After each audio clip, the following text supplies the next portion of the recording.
Welcome to the REKAP Lunch Hour. It's a hump day edition. Let's go. The NFL Combine's off and running. We got plenty to discuss. A couple of surprises along the way that just dropped here before the program. It's Ryan McGuffey here with you every single day, Monday through Friday, 12:30, with the Lunch Hour. It's all brought to you by Hooters, originalhooters.com. Visit one of the 11 Chicagoland locations nearest you. Order.hooters.com if you want to have it delivered straight to the office, straight to the house. You want to slide by and pick it up from a location near you. Always an option. Of course, the best lunch specials, $9.99 or less. So the NFL Combine, I would say, like, prior to the news we just learned, and we're going to get into this right here, that the report Brad Biggs just tweeted not long ago, the Bears are giving linebacker Tremaine Edmunds permission to seek a trade. Okay. Why would they get rid of Edmunds? Why it makes sense? We're going to get into all that in just a second. Prior to that, I would say yesterday we talked about the pressers from Ryan Poles and Ben Johnson. Ben made about 100 rounds of interviews, a lot of one-on-ones. He really checked all the boxes. They were parading him around. Last year at this time, he was the shiny new toy, and everyone wondered, will it work? This year, he's the guy the prove it model happened. Now Caleb Williams is a shining star. Last year he was a bust. How the relationships lockstep, his love for Tyson Bagent, his disdain for the Packers, whether it was local, national, the Bears are a media darling. And quite frankly, it's something we have not seen in quite a long time. And that goes back just a couple of years when they were on Hard Knocks, basically forcefully on Hard Knocks under the Eberflus era. Man, I would like to punt that one into the sun and get a redo because I would love the Ben Johnson Hard Knocks version. But that probably is something we could table for another time. So the Bears are giving Tremaine Edmunds permission to seek a trade. Guess who's down at the NFL Combine? Our guy, Nicholas Moriano. And he is going to join us from the Combine right now. So if you have a question for our guy, I see the chat's full and there's a lot in there. I'm going to kind of do this a little differently today because of the news we just learned at the Combine. This is the beauty of when news breaks and you have people down there covering it, is that you can kind of throw a curveball because sometimes curveballs happen. My guy, Nicholas Moriano from the NFL Combine. What's going on, my friend? Are you getting your steps in?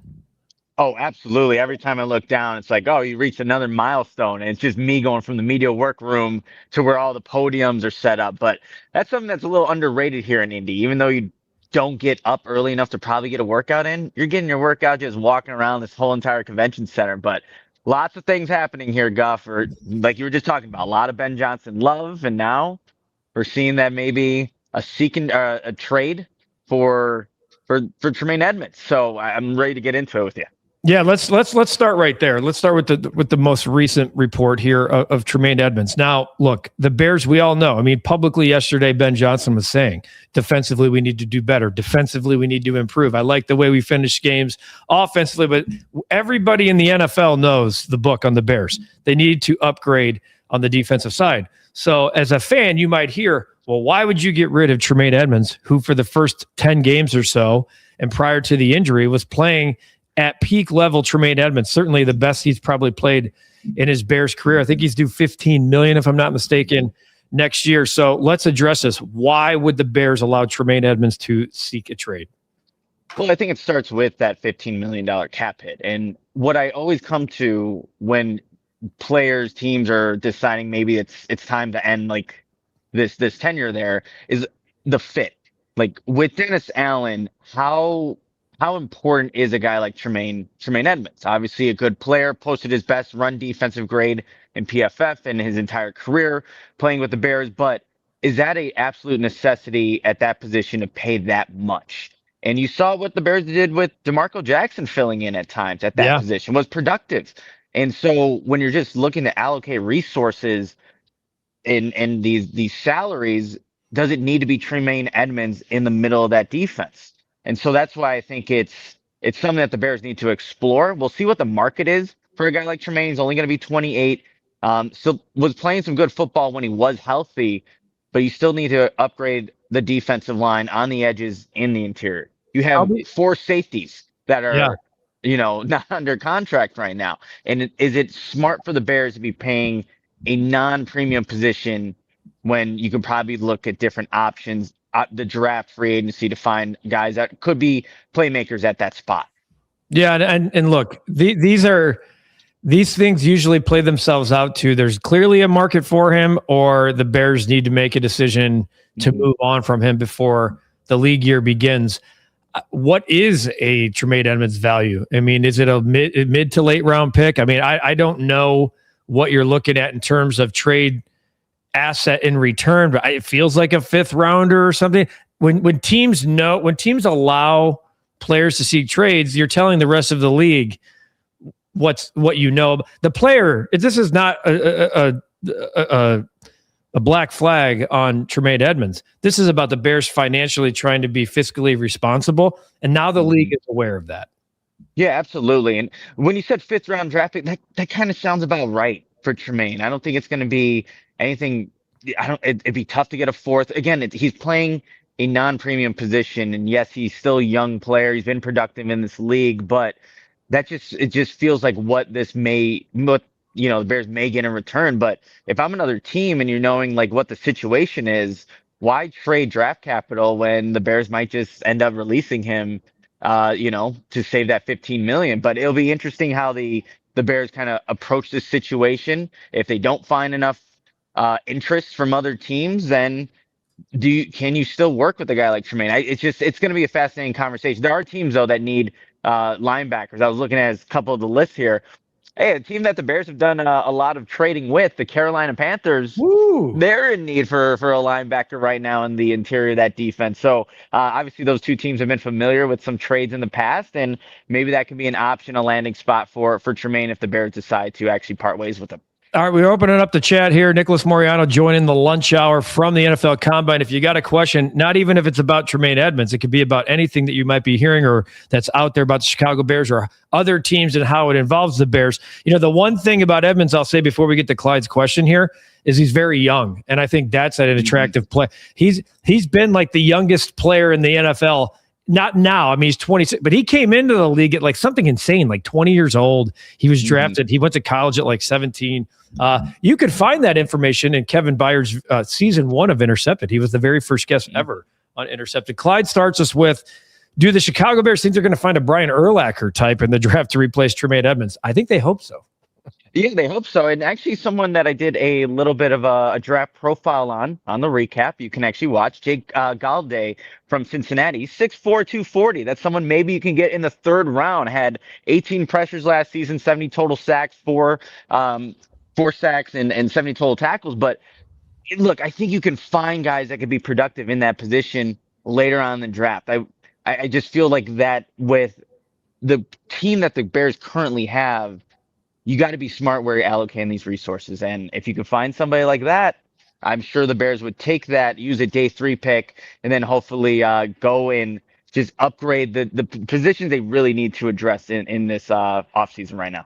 Yeah, that's why you draft guys. And Kyle, you already heard Nick say that the Carolina Panthers could be a team that lines up, but would they hire, like, this is what's funny, because I wanted to get into this question here because you were just talking about replacements, whether it's Jackson. This is why you build depth. This is why Tyson Bagent is now a commodity, and I want to get into Bagent here in a little bit, is because when your 53 man looks strong, when you can fit, when Tremaine Edmunds goes down and you can plug and play. Remember, there was the 2 games when there were no linebackers on the roster, and was it Jackson had 14 tackles in that game or something like that?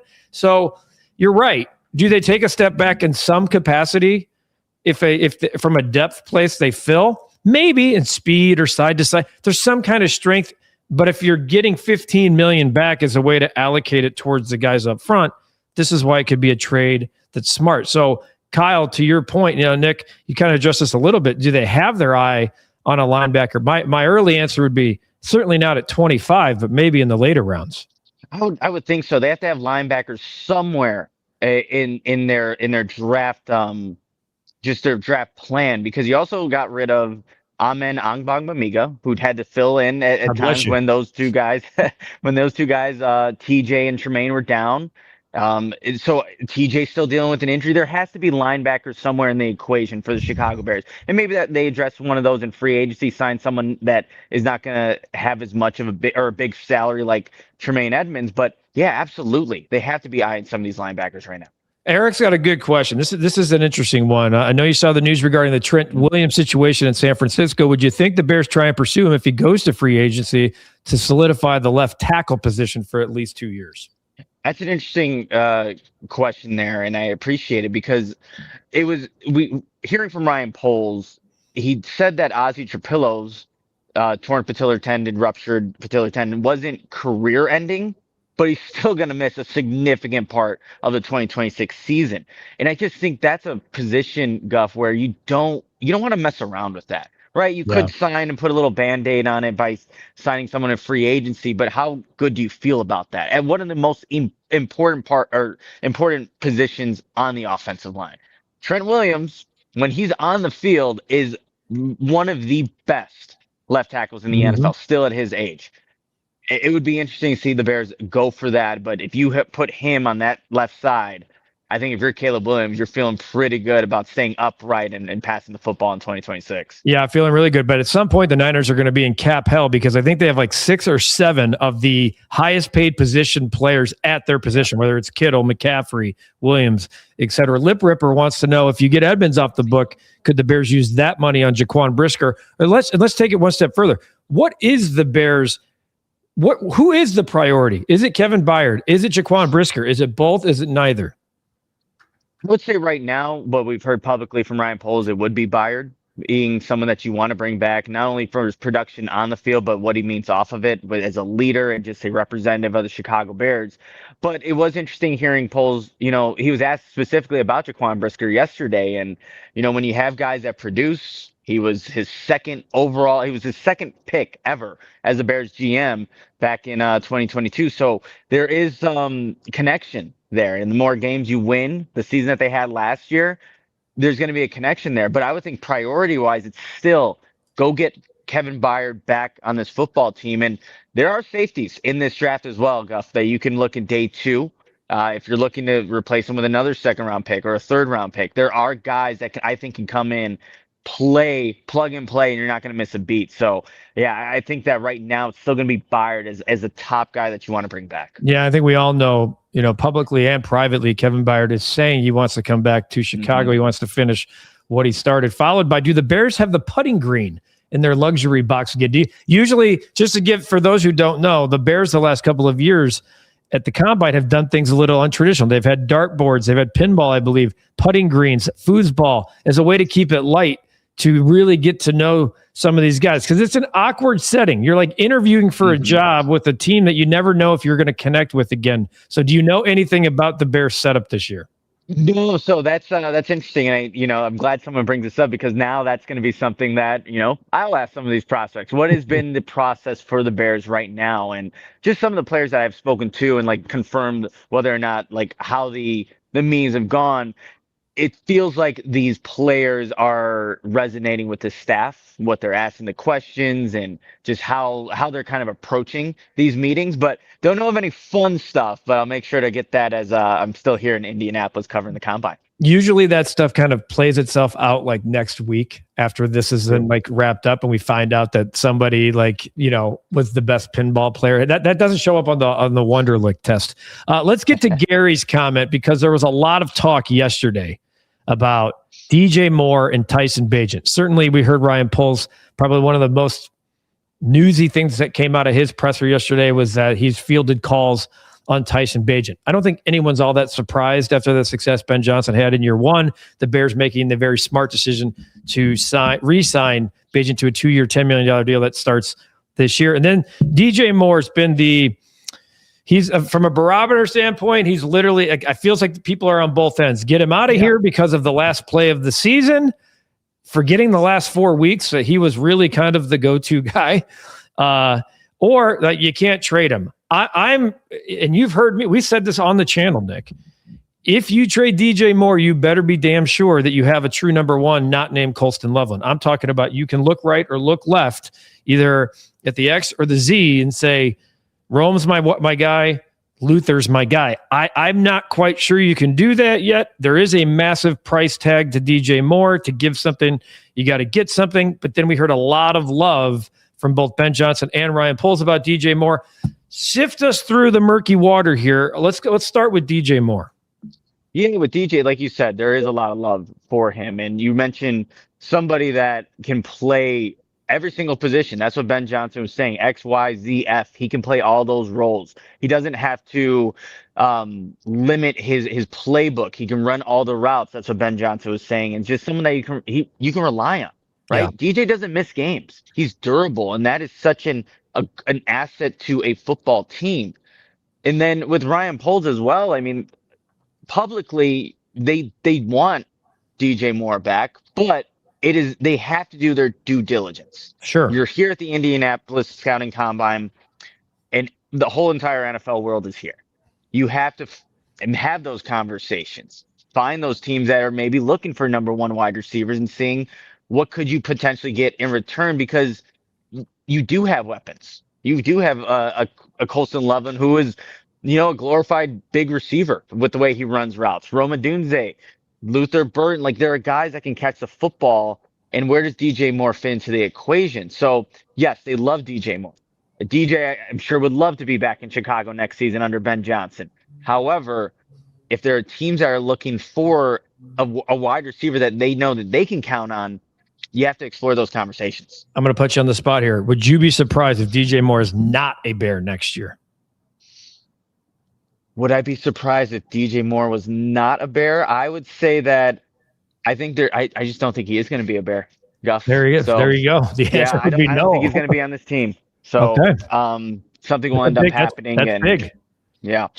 Okay. And then let's get to Tyson Bagent, because this one you could build both cases for. And I think in the comments yesterday from both sides, you saw that, because they love Tyson Bagent because they found one. They found a one-off. They found the diamond in the rough, undrafted D2 prospect, the D2 Heisman winner. By the way, a little side note, the first time ever that the Heisman winner and the D2 Heisman winner, I forgot the name of the trophy off the top of my head, have been on the same roster. But if you can develop a kid like Tyson Bagent into a second-round pick, it's a must trade. And I was talking to you off air about like top of the third round, it feels almost like you got to pull the trigger. Knowing how quarterbacks around the league, and especially backup quarterbacks from a price tag standpoint, how they're being treated. What do you think here on the Tyson Bagent stuff? Because there are a lot of quarterback desperate teams, not quarterback needy, quarterback desperate teams. And you know the work ethic of Tyson Bagent. He's got the talent. We saw him in 4 starts in his rookie year here in Chicago. I see, this is one I wouldn't be surprised if the Bears moved on from him, because the offer would be too good to say no to. That's where it starts, Guff. And with quarterbacks, it's just a different market. Let's be completely honest. This isn't some non-premium position. Teams are desperate. And what I think helps the Bears in this situation is this quarterback draft class. It's not regarded as one that's deep and has quality players. So if you're looking to get somebody that you believe can start for you, have production, has been with Ben Johnson and his offense, this plays into the Bears' favor right now for those teams that may be looking for a quarterback change. Arizona most likely going to part ways with Kyler Murray at some point. And if that's the case, does that make a landing spot for Tyson Bagent? So I think that, yes, the Bears would be losing a good asset in the quarterback room, somebody that I think Ben feels really comfortable with if he had to make a spot start in this offense. No doubt. But he also wants what's best for Tyson Bagent. He's not going to be the starter as long as Caleb Williams is here upright throwing passes and making incredible plays. So for Tyson, I think selfishly too, he wants to get his shot to go and see that he could be one of 32 starting quarterbacks in the NFL. And you heard yesterday, Ben say he's one of the best 32 in the NFL. He's going to be in the league 10 years just because of how hard he works, how good he is in the room. And I think he actually could be a really decent NFL starter. So that's to be seen, which is also why don't be afraid to draft a quarterback every year in the 6th or 7th round. There's too many cases now. There's too much good football going around in all divisions, not just Division I anymore. You see this all the time, Nick. You see guys from D2, D3, and 1AA, FCS get drafted and play really well in the NFL. I think you're going to see more stories like Tyson Bagent's, and there's not going to be a lot of them, but there's going to be more of them in the coming years. So draft and stash and develop. That's when you're really cooking. When you're plucking from your coaching staff and guys are getting plucked from your staff and you just keep rebuilding, boom, go from there. Yeah, no, I think it's a great philosophy, and especially in this offense too, right? You want to get these quarterbacks understanding what Ben likes and just what they can do if they do come to Chicago. And I was just speaking with some people in Indy, like people love Ben Johnson. They love his offense. They love what he's doing, and they're for Declan Doyle, who now is the offensive coordinator in Baltimore. I was talking to people who, are close to him, and it was a really tough decision for him to leave Chicago because of how much he loved working with Ben Johnson and just preparing him on game days and knowing how much development he can have in his career. But ultimately, too good of an option to go work with Lamar Jackson and call the plays there. But there's so much love for Ben Johnson, and that's why everyone wants to talk to him. And then, it's continuing off of what was a incredible 2025 season for the Bears. All right, we're going to let Nick go here in a second. A couple of fun ones that are left here because he's got to go get his steps in and track down the next source of information so we can use it here on the channel. Here it comes from my guy, Ralph. He might have peeked at the laptop there. Damn. Oh, yeah. There we and go. The recap. Look at that. Iowa in the recap. That. Iowa in the recap. Ralph Munt's son is the head women's swim coach at Iowa. How about that? Oh, that's awesome. Yeah. Look at that. Go Hawks. I might have known him for about the last 40 years or so.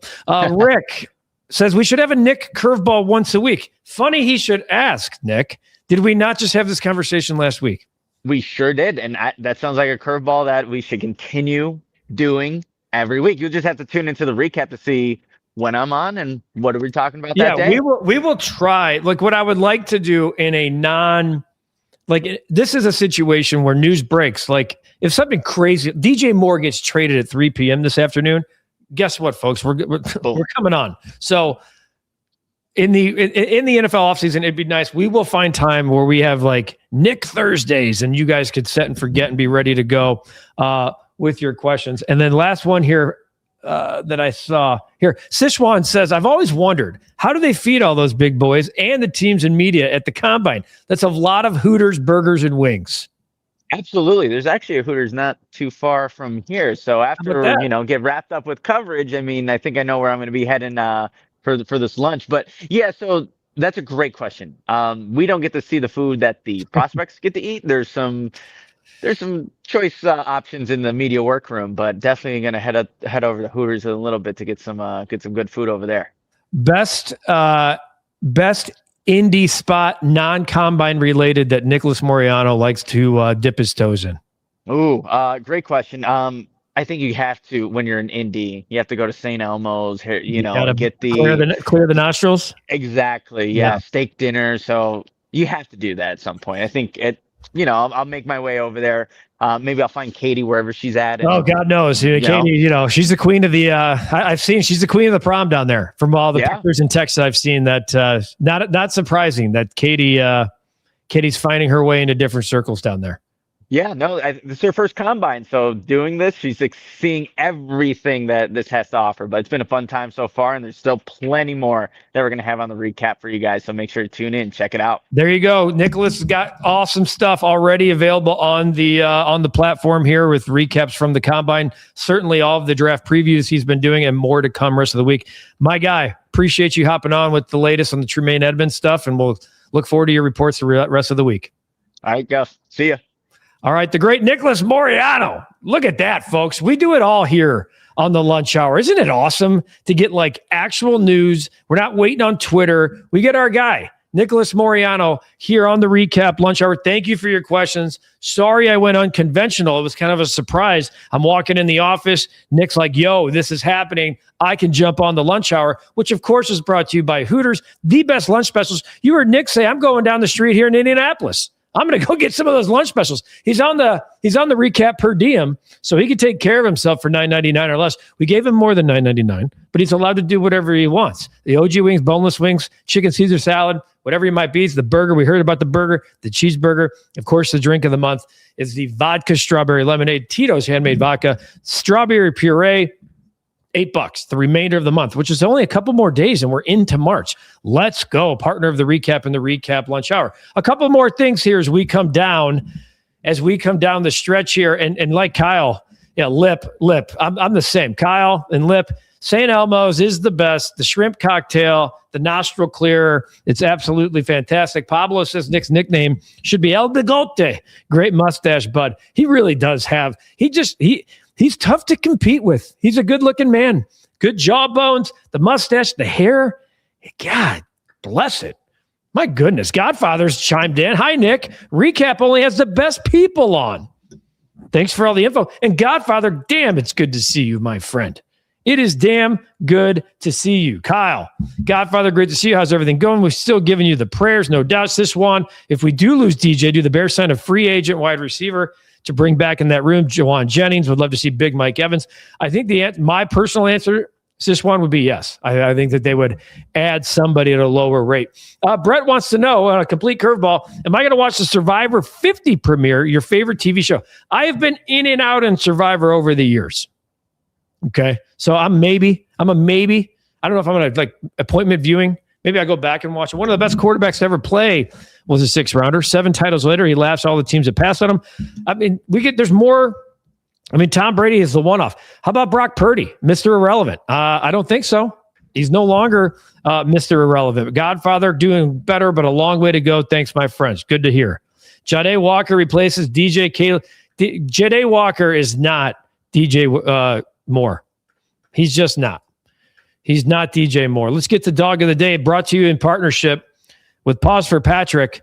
I feel like it's football, so we got to go with our guy, the Dog of the Day. They've helped over 30,000 adolescents since 2020. Pauseforpatrick.org to learn about their life-changing mission. Coach, there's so many coaches down at the NFL Combine, where our guy Nicholas Moriano is right now, that he's our Dog of the Day. Your dog could be Dog of the Day if you email me at recapoffice@gmail.com. Recapoffice@gmail.com. Every dog's a therapy dog. What they're trying to do is put therapy dogs into all of these mental health facilities.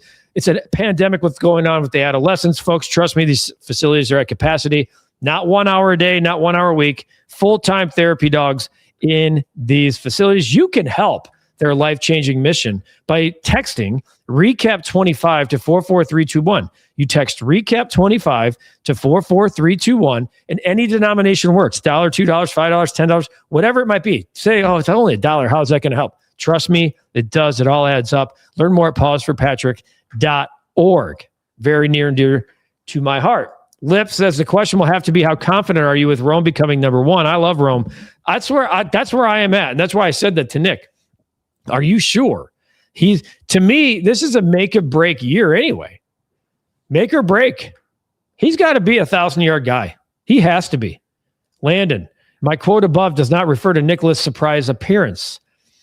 I did not. It's way up there. Not even sure where it's at anymore. Let's get to bet of the day. All right, been a tough slide here the last 2 days. That's how hot we've been. No aviators needed. Wow, talk about a bounce back game and then crapping all over yourself, St. Louis. They lost outright. They were smoked by Dayton. It wasn't close. I think they lost by 15. Should have rode those Duke Blue Devils, who handled Notre Dame by 44. Okay, fun game tonight. By the way, when you can lose 2 and still look at the record and be like, oh, we're just fine, because that's what happens. Should we blame Mitch? I don't see Mitch in here since he made the big bet to join us the other day. St. John's has won 13 straight. They're atop the Big East. There's basically a tournament game going on tonight. St. John's going to UConn. UConn came to St. John's a few weeks ago. St. John's was the home dog. Guess what happened? St. John's went outright by 9. I like this spot for St. John's. I don't know if St. John's wins this basketball game. UConn has struggled of late. They haven't been blowing teams out. They lost to Creighton outright. St. John's, and now look, this is kind of for the Big East regular season title, but I like the points you're giving me. I feel like this line should be like 2.5. I really do. This should be closer to an even game, a pick'em game. I'm going to get 5.5 points against one of the nation's hottest teams right now. I'm going to go St. John's 5.5. I know it seems to be, and by the way, Miami of Ohio last night, like I did the thing where I didn't do the set and forget. The line was 9.5. They won by 10. I mean, they eked it out. You would have had to sweat it. So I kicked myself, had a little small play on Miami of Ohio. I told you guys there were 2 teams, Miami of Ohio and Stephen F. Austin. You just don't think about it. You just set and forget every time they're on. Stephen F. Austin, our direct thing is we're on pause right now with SFA. We're on pause. We need to see how they do as they regroup for their own conference tournament. St. John's plus 5.5. That's today's bet of the day. Rick Pitino's got that team playing at a very, very, very high level. A couple more comments here as we just hit the 30-minute mark. Love the points for St. John's Lip. I know it really does feel like it should be about 2.5. If it was 2.5, I'd probably stay away from the game. 5.5, it feels too good not to take. Look at this. Farrington saying almost 7-1 for Michael Busch to hit 40 home runs. He's not saying he will, but it's too good to pass on. Sometimes when the value's that hard or high, you got to sprinkle. And that's what the word is right there. Massive game, probably a bigger game for UConn than it is St. John's. I mean, that's a fact. It's probably a bigger game for UConn. So I don't like the way UConn's been playing of late. And you're giving me 5.5 points in a game like that for a team that's been battle tested down the stretch. This is a value play for me. I'll take the 5.5. Beautiful sunshine day here in the city of Chicago. Nicholas Moriano with absolutely fantastic information. It was a real pleasure to have him on from the Combine. We will have Nick on at least once a week. We'll keep an eye on what's going on at the Combine. Nick will be filing reports here on the channel, so keep your eyes open for that. We'll have the recap rush hour with more updates later this afternoon. We'll have a Bulls recap podcast with our guy, Joe Cowley. So a lot going on. Today's the bounce back. Yeah, look, I feel at some point there's got to be an overcorrection, but not. Let's catch ourselves before the floor bottoms out. So we're going with the points with St. John's. Take care of yourselves. Take care of each other. It was good to hear from Godfather, whose daughter Carrie's in our thoughts, but sounds like she's on the mend, which is always good. It's all brought to you by Hooters, originalhooters.com. Visit one of the 11 Chicagoland locations near you. Order.hooters.com. If you haven't had lunch yet, they have the best lunch specials in town. Grab order.hooters.com, submit your order straight to the office, straight to the house, slide by, pick it up after work, and enjoy the rest of the day as we're starting to get a little bit warmer as we inch into March. Crazy that we're saying an inch into March. Take care of yourselves. Take care of each other. It's the Recap Lunch Hour. We do it every day at 12:30, Monday through Friday, here on the channel. We'll be back tomorrow at 12:30 with the latest from the Combine and the latest in sports. Have a great rest of your day, everybody. Stay tuned for more content here on the channel. Take that.